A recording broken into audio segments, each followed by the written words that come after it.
আল্লামা Mirza Abbas, criminal Mirza Abbas, মাদক সম্রাট যে বোরকা আব্বাস। তোরা যা খুশি তাই কগিয়া, আমি কোনো ঢাকা হাটে নির্বাচন স্থগিত করা লাগবে না। বিষয়টা হলো ঢাকা হাটে সংগ্রাম চলবে। এখন তো বড় একটু রুই কাতলা, আরো যেগুলো ছোট ছোট আছে না, পুঁটি মাছ বিভিন্ন জায়গায় চটকি মারে, যে একটা আছে না নয়ন, হ্যাঁ, এরকম যেগুলো পুঁটি মাছ আছে এগুলোরও ইনশাল্লাহ আমরা সাইজ করবো আস্তে আস্তে।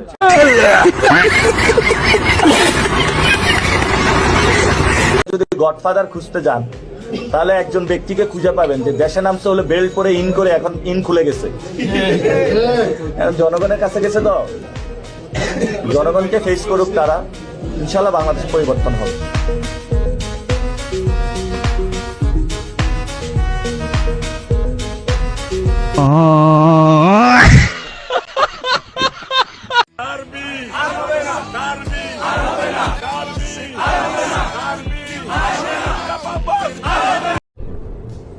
ये क्या है?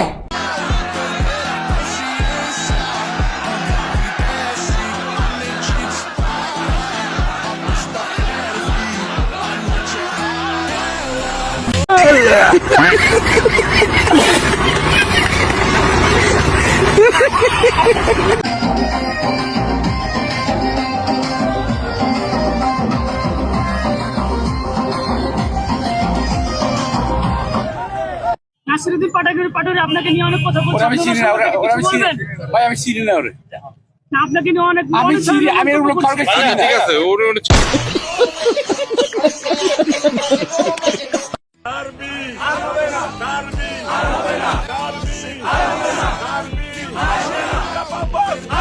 ওর যেমন চাও করুক, ও যত কথা বলবে মির্জা আব্বাসের ভোট আরো তত কমবে।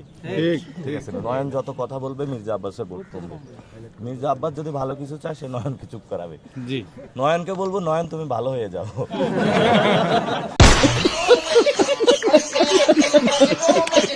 যারাই কুকুরকে লাথি মেরেছে ওরা অপবিত্র, কুকুর পবিত্র। কুকুরকে কিভাবে লাথি মারতে পারে?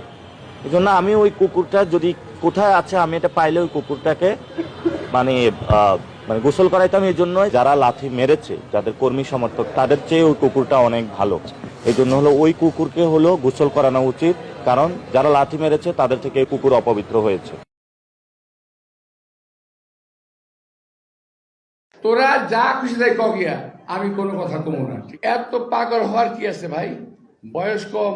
নাসিরুদ্দিন পাটোয়ারি আপনাকে নিয়ে অনেক কথা বলছে। আমি চিনি না, আমি চিনি ভাই, আমি চিনি না ওরে, না আপনাকে নিয়ে অনেক আমি চিনি, আমি ওর কাউকে চিনি না। ঠিক আছে, ওরে চিনি না আমাকে। ভাই তার বিষয়ে